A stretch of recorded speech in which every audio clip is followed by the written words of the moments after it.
Hey, good afternoon, mamas. How are we doing? How's the week been? It's another Friday live, and we are live and we are here again.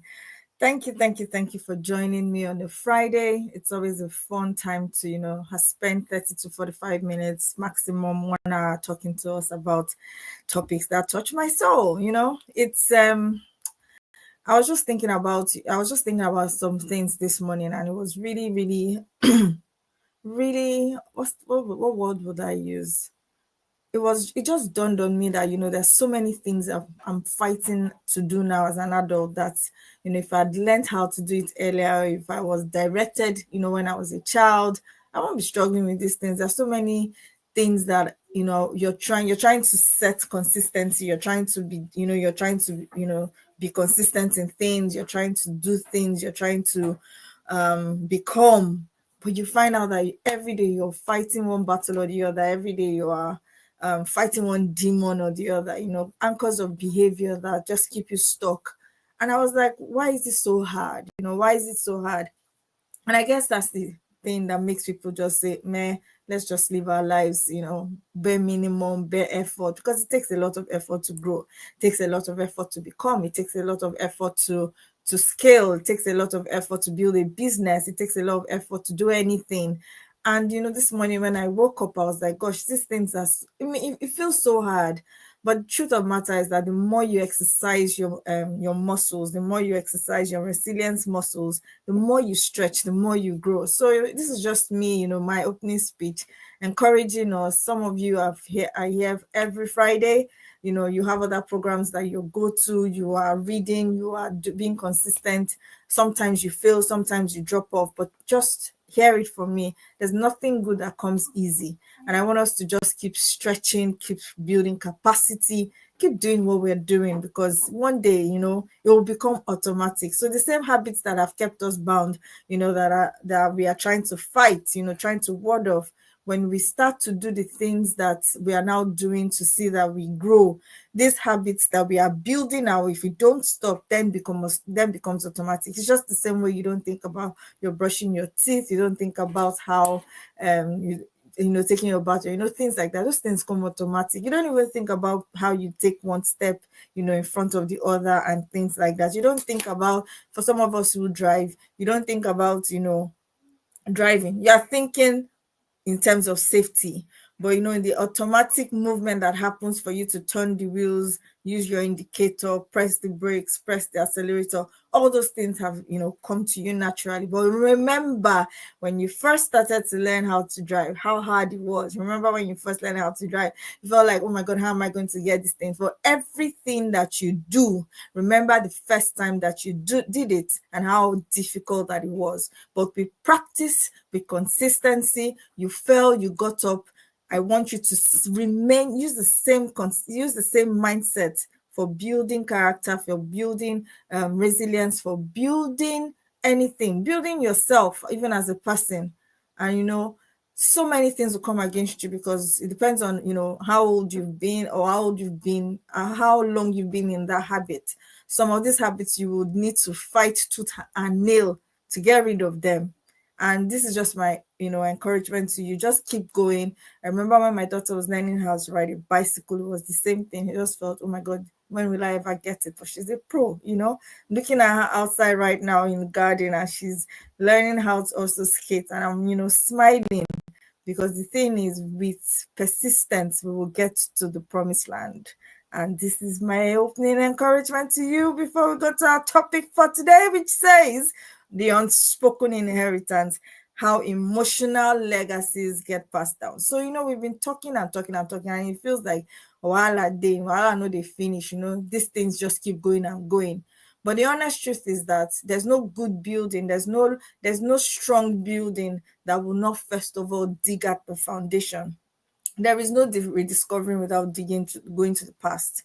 There's no building especially if it's a very high-rise building. I can imagine the level of work that would have gone on before you put up a high-rise building. Where I come from, I'm in Nigeria. There, I used to a couple of building collapses that I had heard of.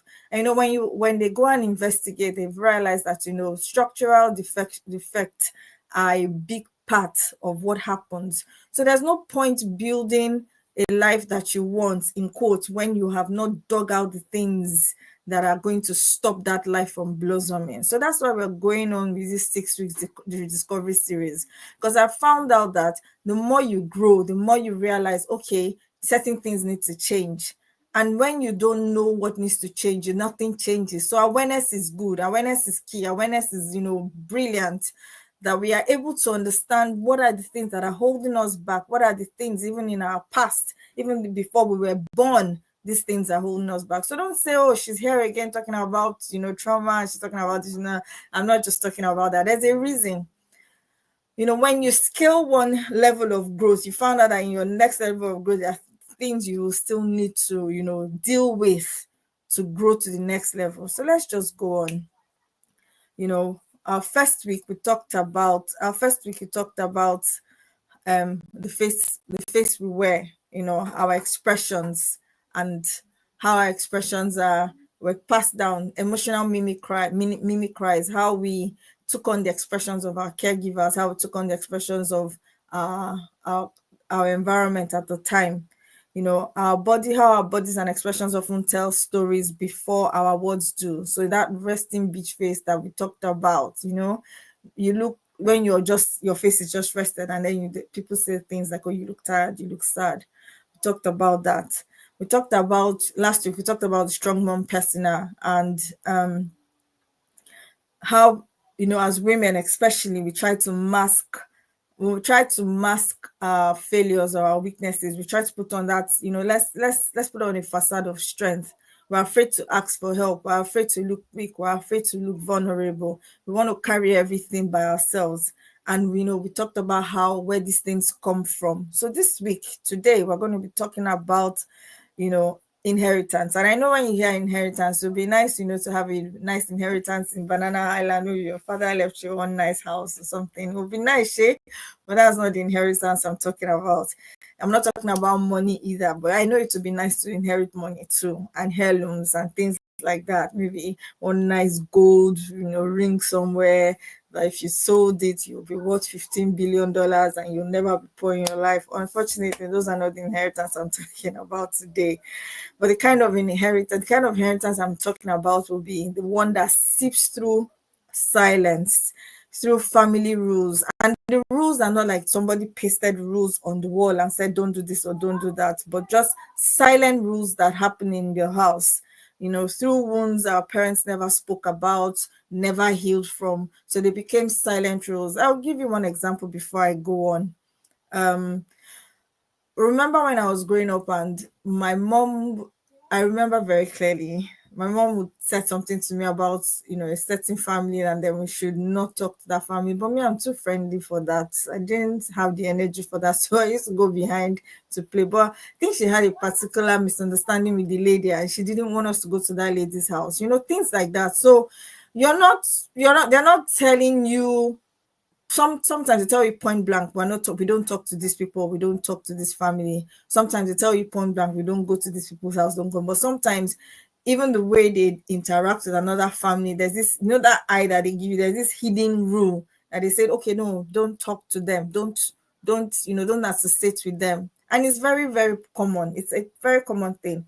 Or in the family where siblings are growing up and things happen, and then for some reason you don't even understand why your uncle and your mom are having emotional problems, or misunderstanding, and they want to put you into it. So even if, when I was doing this part of the slide, I remember Encanto. It's a children's cartoon, and then it says we don't talk about Bruno. So it became like a taboo, in a sense that we don't talk about this particular member of our family. We don't talk about this particular member of our family, Bruno. And thankfully, Mirabelle, who was like main character of the story, wanted to know why. So thankfully, she didn't. The others had taken on the mantra of we don't talk about Bruno, but she had this sense of, I want to know why we are not talking about Bruno. Why are we? So she did the investigation. She did everything she could do, to get to the bottom of it. And sometimes the problems that even started, if nobody wants to talk about it. Nobody wants to, nobody wants to say why these problems are, but they're very little things. Even countries, how wars start in countries. That's how it starts. Let's not talk about these things. Let's not bring this thing up. Let's not do this. So what are the hidden rules? What are the hidden rules in the house? Masked rules. And then in a way, you were never able to ask your parents these questions. You were never able to bring certain things up. So now it is forming your own emotional landscape. It's forming your own emotional perception. It's forming your own emotional, how you act, how you glide emotionally. What are these things? So if you're here in the chat room, I don't know if there's anyone here, but you should hear what's the one word that comes to you when you hear the word inheritance. I love to hear your own opinion. What's the word? What's your own, something when they say inheritance, what's the thing that comes to you? I'd love to for you to put it down in the comment section. If you're listening on replay, if you're listening on later at the end of the day, put it in the comment section. I will always see it, and I would love to hear from you, and it will be encouraging to hear from you also. When So let's go on. What's the hidden inheritance that we're talking about? When we think about Ayo, thank you so much for always joining us. Thank you on a beautiful sunny Friday. I'm loving the holiday. Holiday is almost over, guys. We get to soon go back to school. I'm loving the holiday. You know why? Let me just pause and say why I love the holiday. It's the way I don't have to rush out for things in quotes. You're not back to back going here, there, drop this person here, drop this person here. So I kind of love the holiday. And I'm already missing it. There's only like 8 days, 9 days left and kids will go back to school. But yes, this is me just, by the way. When we think about inheritance, we think about visible things. We think about money, we think about property, we think about jewelry, things like that. But the inheritance we're talking about here, oh yes, there's money, property comes to mind first. Good. The inheritance we're talking about is emotional. That silence, when your dad, so for instance, maybe your parents were not confrontational, and that's good, that's fine. But you knew in the house when there was a conflict in the family, you knew because there was this heavy silence. So how did you learn to deal with conflict? Or maybe one person was confrontational, one person was always silent. So you just knew, as children, we're very perceptive, and it's good for us to remember how we used to remember things, so that when we are also creating narratives in our own home, we are creating the right narratives. Because everything that happened, everything that we do is a blueprint for the next generation of the children that we have.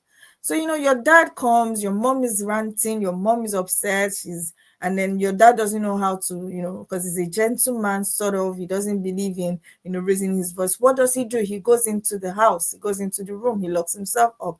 For the next 4 days in the house, there's nobody talking to each other. There's nobody talking to each other. There's this sense of heaviness. You can see that they are barely talking to each other. That silence, that conflict, how did it become yours to carry?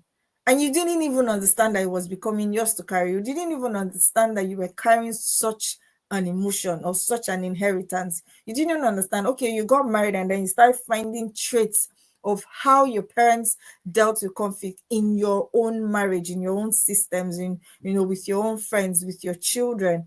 And then you don't it then dawns on you that, oh, you see, you've taken on much more than they tell you live at peace with one another. They tell you one thing but they are doing another, and it's the same thing. The reason these things are important to look at is not to condemn, it's not to say that our parents did the wrong thing, our parents did the right thing. No, is to change the landscape for our own stories, to change the narrative of our own story. What are the things that keep you quiet? What are the things that suppress you? So now, okay, you don't want to be like XYZ, you don't want to be like your mom, you don't want to be like your dad, so you took the extreme opposite of that kind of behavior. So instead of being confrontational like the person who was confrontational, you decide to choose silence. And then or you could also work vice versa. Instead of choosing silence, you decided to be confrontational. So much inheritance in that small story. What have you inherited? Is it the way your mom sighs and and exhales when she's stressed? Are you finding out that you're doing the same thing? I started finding out, thankfully, like I keep saying, that I think the greatest thing I've ever been able to do is to give my children the ability to speak to me about how they feel. It does, they don't need to mask it. And it was when they started telling me things like, are you tired? And I'm like, that whole, are you tired? And I'm like, oh my God, is that how I present to you? Are you sad? Is that how I present to you? So it also helps me to understand that it's not like I'm doing these things deliberately. I'm just carrying a script that I have been handed down, and I don't realize that I'm living. I've been handed down a script, and for some reason that script was not even vocal. It was just, it was a modeling that I saw. You people won't kill me in this house. Money doesn't grow on trees. Oh, we work hard. Oh, this, oh, that. And then when I realized that, okay, I'm beginning to sound like what I didn't enjoy in my own growing up, it makes me want to change. It makes me want to change my own story, change my own trajectory. So if you're not aware of these things, you will just, you see, I was reading something today and I found it very profound. In fact, let me see if I can find it. I found it very profound. Okay, I can't find it right now, but the person was saying, that when you're making dinner, for instance, and when you're making breakfast, when you're making food, and you are looking stressed, there's no joy about it, the way you're going about it, and then you call everybody to eat, but instead of calling everybody to eat, you are backing orders. You are saying, I've been standing too much in this kitchen, I've been stressed in this kitchen, and then you feel so burdened by providing, by feeding the people that God has given to you, the children. You are creating a script in that way. You're creating a script that, look, housemaking is hard. Yes, housemaking is hard. Homemaking is hard. Being a mom is hard. But you're creating a script that says you guys are a burden. You guys are this. You guys are that. And then that script, you start to, so you find yourself, how many of you find yourself when you need to ask something from someone, the first thing you say before please is sorry to disturb you? Have you noticed that that's a script that you're also carrying? Have you noticed that that's a script that you don't even realize? You think, oh, sorry to bother you, sorry to slide into you, sorry to what? But you see, you've grown up in a place where the person who brought you up, made it look as if dinner was wartime, bathing time was wartime. What is the story that you're also writing in your own house? Is it war, or is it that come and join me and let's make this experience, let's make feeding you a pleasurable experience? I always say anybody can help, anybody, the children can help. So when you bring them into it and you make it a thing of fun, they don't see chores as a burden. They start to see chores as, we are living life. This is part of life. So it's the way you've even carried out, is the way we've even carried out the narrative of being, chores, narrative of cooking, narrative of kitchen work. There's no joy in it. And people started, okay, so it was a kind of a discussion, and people started saying things like, oh, children, you don't need to mask your feelings for children. And someone said rightly, I think you're missing the point. It's not masking your feelings. It's not like telling children that, oh, these things are easy.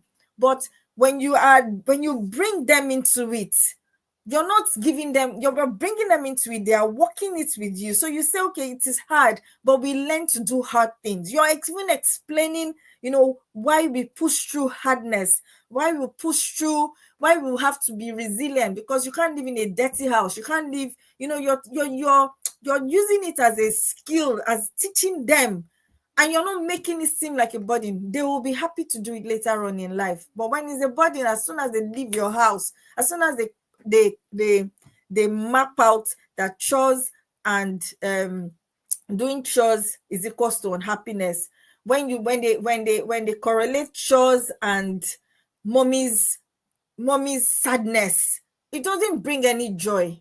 So yes, it's hard. We're not going to lie to them that it's hard, but we push through hardness.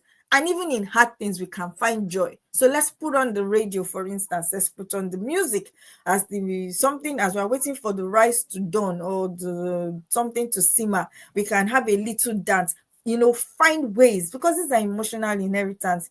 Some of us still hate to do certain chores just because we were beaten for it, we were stressed for it, it felt like a burden. Nobody made it look like fun time, teamwork, family time, corporate living. You just felt like if you don't do it, you're not going to do anything. And then go to your room, you're grounded. No, you're not going to your friend's house. You make it sound like a war zone. And that's where the association comes and the hatred comes later in life.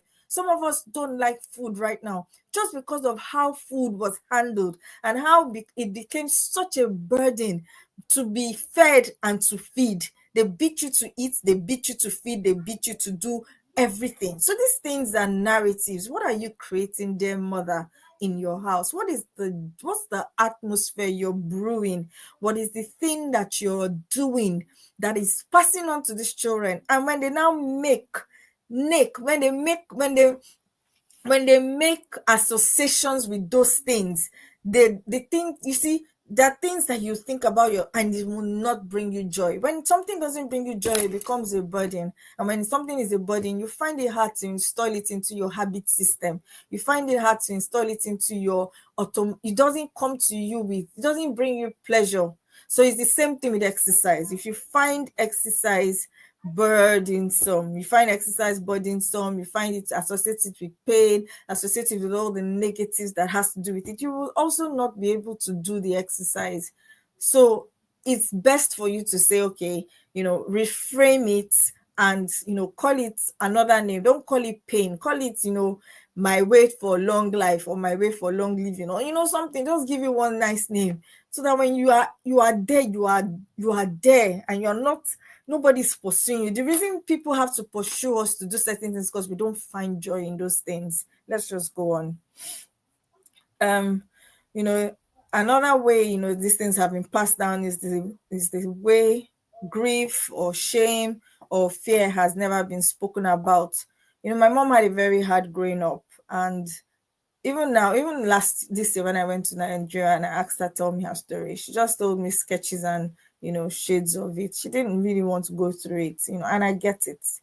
I had bits and pieces from my dad. I had heard bits and pieces from my siblings, but you will know that those stories, that they don't bring joy. So yes, I understand that it's hard to tell hard stories, but also the way you don't heal from those stories, or the way you don't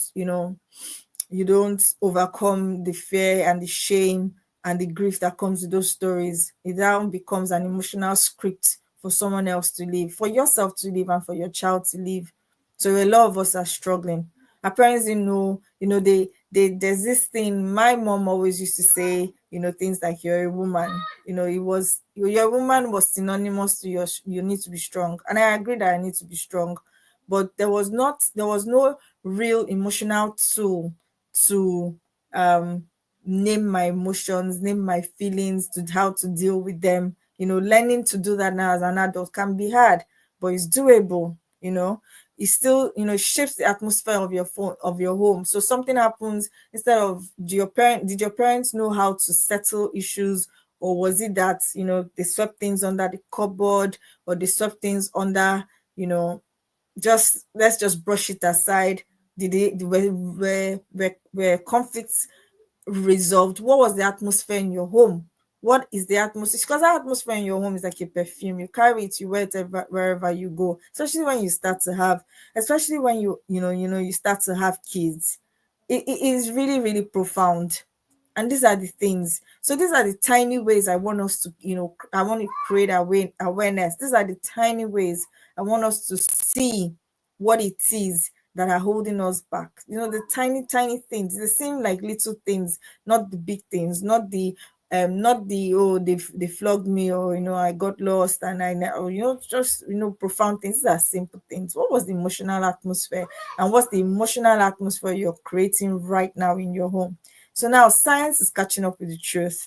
Epigenetics shows us that trauma can literally mark how our genes are expressed, and those marks are rippled into future generations. So you can see that something that maybe a great grandmother didn't solve becomes something that a mother deals with, carries and passes on to her child. Until you say it's enough, it will keep passing down. Maybe not in the same way. It mutates, yes, I get, but maybe not in the same way. Maybe our responses will not be in the same thing, but it does happen. Psychology shows us that children don't just copy words. They copy posture, they copy tone, they copy coping strategies, they copy tone. Those were my kids, if you heard them. It's just a whops, but they're screaming like it's the end of their life. They copy words, they copy posture, they copy tone, they copy coping strategies, and that mimic cry becomes an emotional script, you know. So these are things, this is what science says, this is what psychology says. um and then they become the unspoken rules of a family. So you don't so you don't so let me use another example. So a mom, for instance, who learned, to stay by herself, to stay on her own, to stay, don't have friends, don't do this, don't do that, and then that mom is just um let's just say, let's not let's I don't want to bother anyone, I just want to be, friends are very deceptive. Friends will She's written a script for her child, and then her child goes on to, have trust issues with other people. So her child doesn't understand why she can't have close friendships. She cannot have friends coming to the house. So her child also would start, even if her child was different and, wanted to have, her friends coming over, because her mom doesn't really like friends. There's an unwritten, mom might not have said don't bring your friends home, but there's just this written on emotional script. So you say, we don't really bring friends to our home, because my mom doesn't bring friends to the home. Nobody comes to visit anybody in this house. So who am I to bring, friends?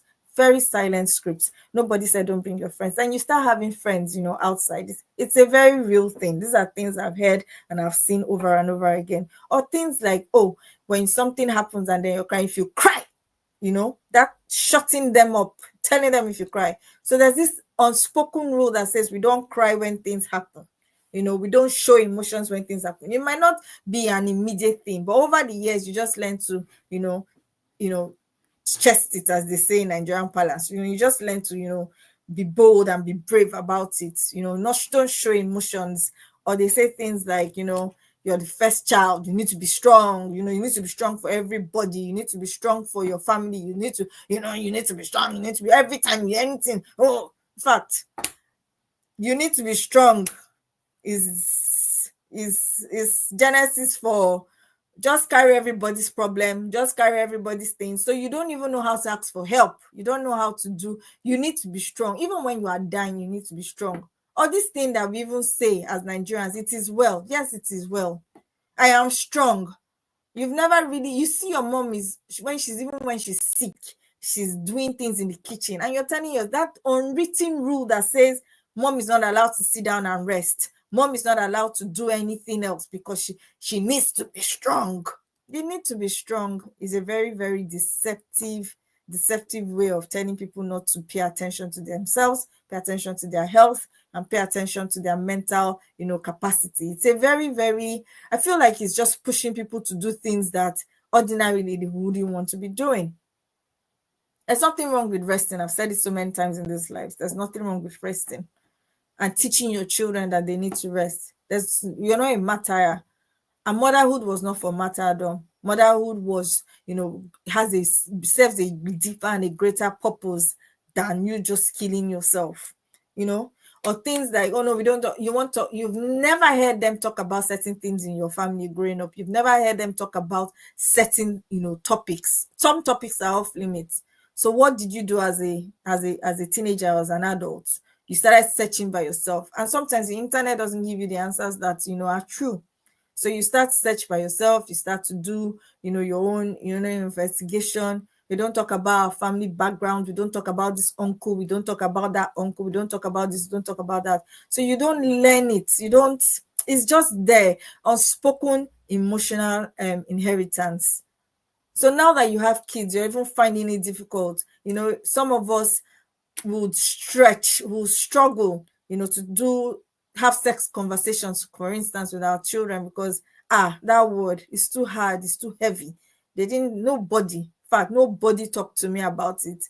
And then so it becomes so heavy for you to also want to talk to your kids. Nobody used the words, the correct, nomenclature for body parts. They didn't say breasts, they didn't say penis, they said toto, they said this, they said that, they said really, they said this. So these things become so heavy in your mouth. You're not able to have conversations now that you have children. It becomes so heavy because nothing, all these things were not normalized. All these things were just, we don't talk about that here. It's only bad people that talk about this. The demeanor, the look, the tightening of the face that comes when you say certain things as a child growing up. You've inherited that. So that thing is now playing in your life.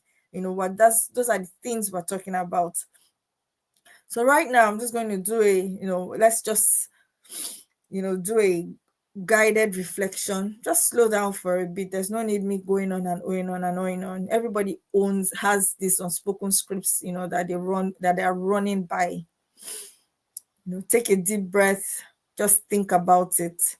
What rules did I learn about emotions in my home? Don't overthink it. Don't censor it. What rules? Just bring to the fore the awareness that you need. Awareness is key. Awareness is key for growth. I was doing an analysis of my year so far, and I realized that there's a particular time in the month which is very, I didn't even think of it. I realized that every time it was a certain time of the month, my consistency dips a bit. And I was like, that's interesting. So I noticed that I'm struggling to do certain things. So at certain times of the year it's high, at the middle of the year it's quite low, and then I'm struggling more. I'm putting in more effort. And it became so profound. And I did an analysis. I was able to, get down to the root of the matter. And that's the only way to grow. The only way to grow is to understand what keeps you down. So you don't know when you're down, you don't know when you're up, you don't know when, you don't recognize the pattern. And that's the reason I'm saying to bring to your remembrance, bring to the fore. Don't censor it, don't overthink it. What are the emotions you learned when you are home? Don't cry, don't shout. Children are meant to be seen, not to be heard. Hush your voice. You felt, did you feel second place in your house? Did you feel like you were a guest in your house, or did you feel like a part of the family?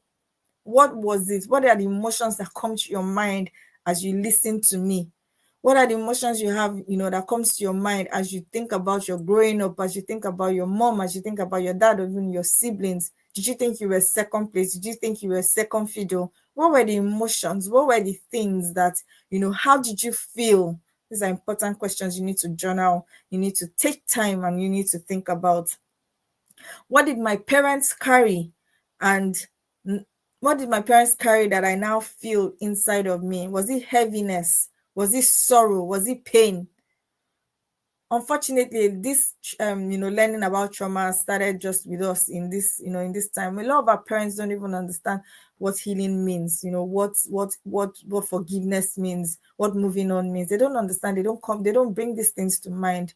That's just the unfortunate truth. So what was the heaviness? What was the heavy thing in your house as you lived? What's that thing? What was that constant thing that you always saw in your mom's face? Depression, resentment. She didn't like your dad, but she just had to stay with your dad because divorce was an abomination or abnormally, or was frowned out at the time in her society. What was it? Was she happy? How many times did you see her smile? How many times did you see her blossom? Did you see her happy? Was she ever happy with you? Were you always at wrong, at fault? Were you that, oh, Kimbon, you don't listen, you don't hear word, you don't listen to anyone? Was that constantly what was being told to you? What was the narrative about you as you were growing up? And what do you want to end with you? Think about it. Think about how you are mothering your children right now. Think about how you are, think about your relationship with them. Can they come to you with their mistakes? Can they come to you with their fears? Can they come to you with the emotional burdens that they feel, even if it feels silly to you? Oh, in my day we were stronger than this, in my day we were more resilient than that. Oh no, you need to brace up. No, you need to strengthen yourself. What are the things that you need to end with you? Because these things are very profound. We don't want to bring up a generation of children who have to carry the burdens that we carried by fault, by default, or by not. Some of the burdens that we carry right now is not ours to carry, and that's why we are coming to places like this to put these burdens down, to be aware, because these are also the things that make you heavy. These are also the things that truncate growth. These are also the things that will not make you to go into the world and do the things that you were created to do. These are the things that stop you, that second guessing, that helplessness, learned helplessness, that's emotional. You're not able to be vulnerable. You can't ask for help. You can't you it keeps you stuck. It keeps you stuck in your relationship with the children. It keeps you stuck with the relationship with your husband. It just keeps you stuck, and that's not where we want to be. We want to be able to rise. We want to be able to shine. We want to be able to do things that ordinarily, when you look at it, you're like, I'm not the one doing this thing. But the refined, grown version of you will be able to step into these things to do it.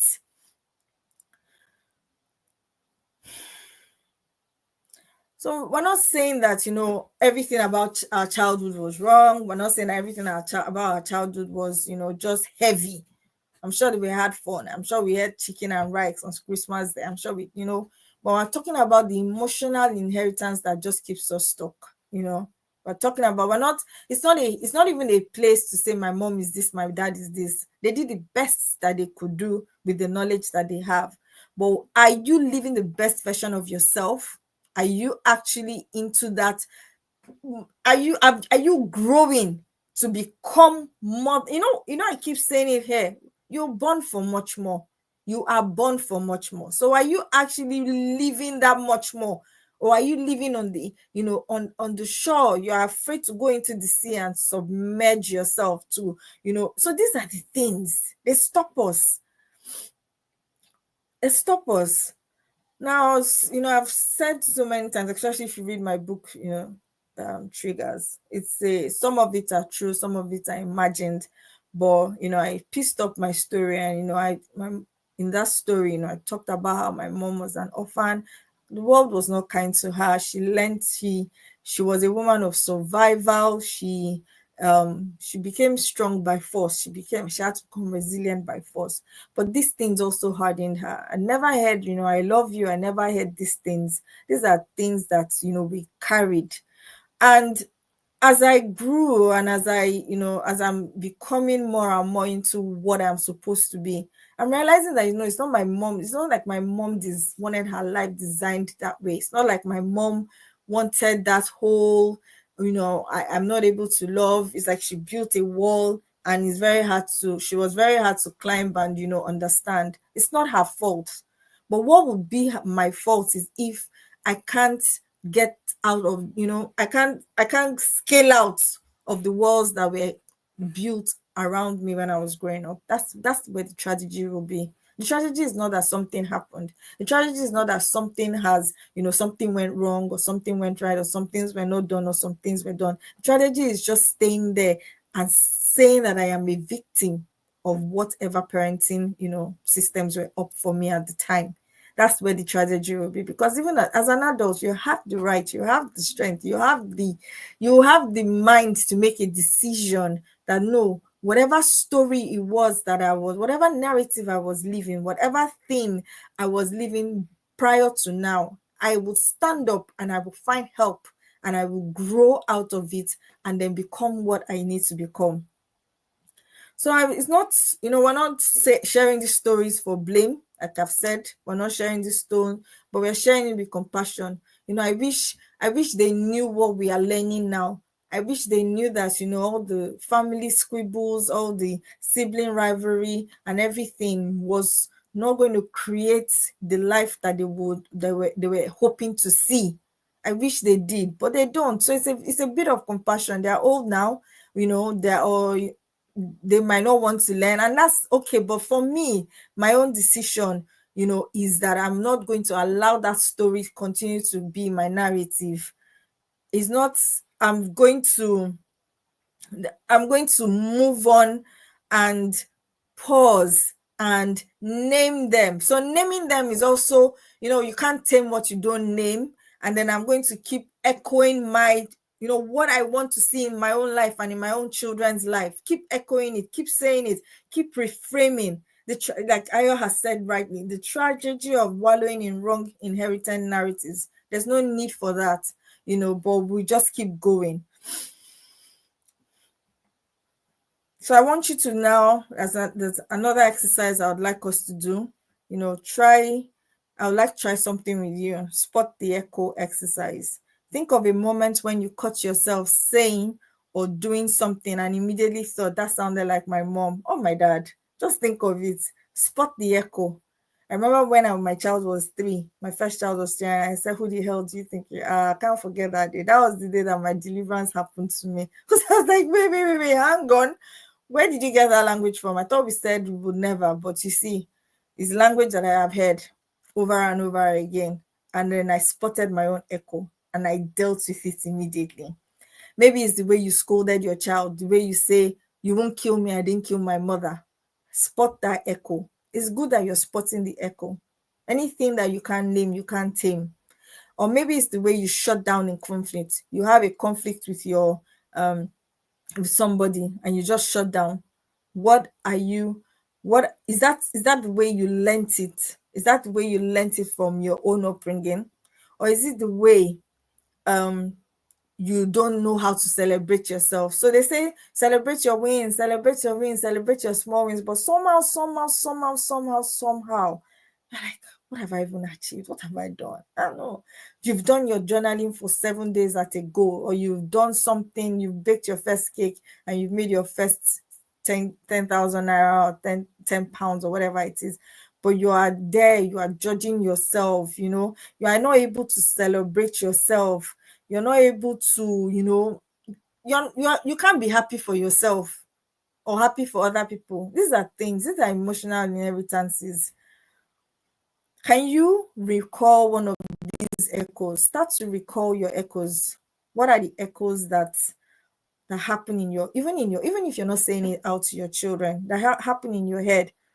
I was talking to someone one day and the person said, "Oh, I'm so stupid." And I was like, where do you get that language from that you're even happy enough to say? Something happened. Yes, you made a mistake. You make a mistake. The mistake does not equate stupidity, you being stupid. You making a mistake also does not equate you being dumb, because there's nobody that knows it all. Mistakes are part of the growth. So you didn't do something for you planned your week and your week didn't go out as planned. You're not being silly. Find out what the things that are make your goal setting too heavy. Find them out and deal with them. You're not being stupid. Some things are harder than some things, and it might take time to be consistent in some things, and it's okay. So what's that self-talk every time something goes wrong in your head? What is the self-talk? What was that thing you were constantly told? Is that voice still playing in your head? Is your self-talk of you demean yourself all the time for in your mind? Or are you telling yourself, have you started reframing the words in your mind? Let's go on. You can't just we're not pretending that these things are not there. So when you can't just silence the echo by pretending that these things are not there. You can interrupt it by naming it, reframing it, and replacing it. And that's why we're going to end our topic. I'm going to give you a three-part framework, and it's new. NEW. The first thing I want you to do is to name it. The second thing I want you to do is to examine it. And then the last thing I want you to do is to write a new script. So NEW, name it, examine it, and write a new script. Name it. Naming it is the awareness. Hello, Food Fit Woman. Naming it is the awareness. Identify the emotional legacies, the rules, the echoes that you've inherited. Identify. Don't give. We're not asking. We're not see. Nobody is here. Nobody here is judging your upbringing. It's not the point of this class. It's not the point of listening to me. It's not to judge their bringing. It's just, you're just naming it. They did the best they knew they could do. They did what they knew that they could do. So just name it. What are the emotional legacies? What are the rules? What are the echoes? What are the echoes? How do you see, when I respond to my children, I hear my mom's voice. It's a real big effort not to respond the way that I was responded to. And it comes with me being aware of where I am coming from, of the voices that I've heard. That it's not going to go off in 5 days, 3 days. It's something you will keep doing. It's not, I did a 7-day challenge. No. Look at the cost of carrying it. How does it show up in my parenting, in my relationships, in my self-talk? Some people, you look at them, they are married, they have such a rich relationship with their husband, and you are like, oh my God, these guys are so good together. What is the thing that you need to do for your own self to get that type of relationship? It's very important for you to not just admire, but it takes a lot of work. It takes a lot of examining. See, the best person to study is yourself. The best person to study your patterns, study your talks, study your mind, study the things that come up to you. Don't brush things aside, because some of these things that we do, because we run them on autopilot, we don't even know that that's the script we're running on. So how does it show up in your parenting? How do your children, if your children are going to be so sincere with you and they sit down and they talk to you, are they going to tell you, are they going to be happy with the way your relationship is with them? Are they going to tell you, children will always say they love you, but if you tell them sincerely, is there anything I'm doing that makes you, so afraid or so sad? Let them be able to speak those things to you. Awareness is the first cut in the thread that ties generations. Awareness is the first cut. So as you are aware, it's just, there's power in awareness. You're able to catch yourself. So what's the other thing? Examine it. Examine it is also, reframing it. Ask questions like, is this truly mine or is it theirs? Is this truly mine? This behavior, this attitude, this emotion, how I relate with my husband, is it a script that I learned from growing up? How I relate with my children, is it a script that I learned from growing up? Is it mine or is it theirs? Look at the cost of carrying it. Oh, I mixed everything up. So for name it is, ask what scripts run in my head that sound like my mom, my dad, or my granddad. And for examine it, I want you to look at the cost of carrying it. How does it show up in my parenting, in my relationships, and in my self-talk? Reframe it. See it as an echo, not an identity. So don't say things like, I am stupid, or, oh no, I never get things right. It's not an identity, it's just an echo. You can change, even if it's you can change. Neuroplasticity of the brain, we keep talking about it. You can change it. You can change your narrative. You can change the trajectory of where your life is going to. Teach the mirror test. Use the mirror test. If I hold it up, does it reflect who I want to be? So if I keep on behaving like this, if I keep on, responding this way, does it reflect who I want to be? At the end of every day, I ask myself, am I aligning to the woman that I want to be? How did I behave today that doesn't align to the picture that I want to be? We've talked about, vision boards in our lives. What is it that you want to be? So when you finish each day, ask yourself, have I moved closer to that woman, or have I moved further away from that woman? And then write a new script. Replace. Choose what continues and what ends with you. So emotional coldness ends with me. Throwing a tantrum when my children upset me ends with me. Yelling ends with me. I can change the scripts. What starts with me? Showing emotions, loving, naming my emotions, allowing my children to be able to come, close to me and tell me how they feel. Not shutting them down, not saying that they need to be seen. No, need to be heard and not to be seen. What kind of narrative ends with me with my husband? What kind of narrative ends with me and starts with me with my friends? What kind of friendships am I building? Am I building superficial friendships? Am I building deep friendships? My mom didn't have friends. That's an example. I'm not saying that my mom didn't have friends. My mom had lots of friends. But for instance, my mom didn't have friends. Does it mean that I cannot have deep, meaningful friendships? People complain about friendships, people complain about trust. Does it also mean that I have to live my life based on other people's scripts? Does it also mean that I have to live? Is it possible for me to find things that I'm looking for in the relationships that I have, in the relationship with my husband? Is it possible for me to let go of the script that says I need to be emotionally distant when there's a conflict? Or can I actually, you know, solve my conflict and get close to this person? Because there's nobody who is perfect. Nobody who is perfect. So what are the scripts I'm writing around emotions? What are the scripts I'm writing around my marriage? What are the scripts I'm writing around my parenting? What are the scripts am I writing around whatever it is? What are the scripts? Replace it. Replace it with language, replace it with behaviors. If the rule was, for instance, if the rule was don't cry, be strong, replace it for tears are strength, not weakness. Affirm yourself. Tears are strength. No, they're not weaknesses. Asking for help is not a weakness. Asking for help is actually a great sign of strength. It's a very big sign of strength, because you know you don't know and you are looking for how to know. The people who do well in life are the people who are able to keep learning, they're able to keep growing, they're able to keep asking questions, they're able to keep digging. Those are the people who go far. People who say, when you say sit down here, they sit down here, they're not moving anywhere.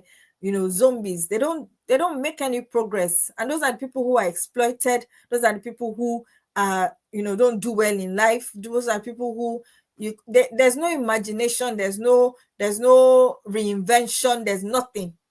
They become extinct when whatever it is that they're hanging on becomes extinct. They can't reinvent themselves. So no, that's not what we want. If I am like this today, and it doesn't serve the kind of life that I want to live, if I am not able to solve conflicts, if I'm not able to do certain things, what can I do to start learning how to do those things? Is the question that I ask. Not sit down there and say words like that's how I am. That's how I am is a strategy for failure. That's how I am is a strategy for stagnancy. That's how I am is a strategy for we're not going anywhere, we're not able to change, we're not able to evolve, we're not able to reinvent. So be careful the narratives. Find the narrative that you want, find the life that you want, and tell yourself, I'm changing these narratives. Anchor your narratives, your new narratives, your new, write them down. Anchor it with journaling, with affirmations. That's why they say journal, journal, journal. It's not journaling, is not, oh, something happened to me today. When you notice your patterns, it was when I was writing in my journal and I just went back to a few weeks, a few months, and I realized, okay, this is the month where I always dip. And what causes me to dip? And what causes me to, what causes me to dip, what causes me to struggle in the middle of the year, what causes me. So these are the things as you journal, you start to recognize your patterns, you start to recognize things that are the recurring scripts in the things that you write. So it's not the things that happen day to day, it's not just this thing happened to me day to day, but the feelings, the emotions that you carry from it. Have intentional anchor it with intentional conversations with your children, with your husband. Do these things. Anchor it. By writing it, you're anchoring it. I told my daughter this morning, I said, when you don't see mommy smile, remind her that she needs to smile. It's not like I don't want to smile, but I don't even know that I inherited that face, to be honest. Like, I'm around the house, I cannot really, really, really smile because I'm busy. I said, remind your mom, help me. And it's profound that these children are watching. So give your children also the permission to talk to you about anything, about any single thing. Give them the permission to call you out. Let's put it that way. Give them that permission. You'll be shocked at the things that they call you out from. And with this framework, these are just what we call, tidbits. With this framework, I'm just hoping that you'll be able to find a way to bring forth, your awareness, to examine how you feel, and to write down and to reframe. To write down, to reframe it, write it down and reframe it. Write it down and reframe it. And, I'm just going to close now by saying, because I have only 6 minutes more, I'm going to close now by saying that awareness breaks cycles. Awareness breaks cycles. Naming the unspoken inheritance is the first step to rewiring it. You can't change what you received, but you can choose what you pass down. You can't change what you received from your parents, but you have the choice. You have the ultimate choice to choose what you pass down. What would your children inherit from you? Are they going to inherit your stress? Are they going to inherit the burden of chores? When they think of chores, they just think of how mommy was always so worked up and worked out and worked in. Are they going to inherit your size? Are they going to inherit your frowns?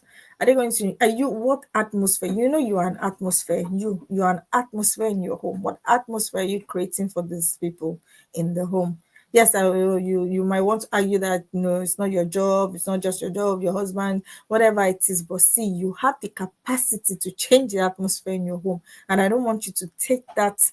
I don't want you to take that capacity for granted. You have what it takes to change the atmosphere. You have what it takes to build a generation of young people that will thrive, that will not need to heal from the things that you're healing from. You have the power. So you see how powerful you are as a woman. You see how powerful you are as a person. You can choose to use your power well today. You can choose to use your power to rise and shine so that your children will rise and shine.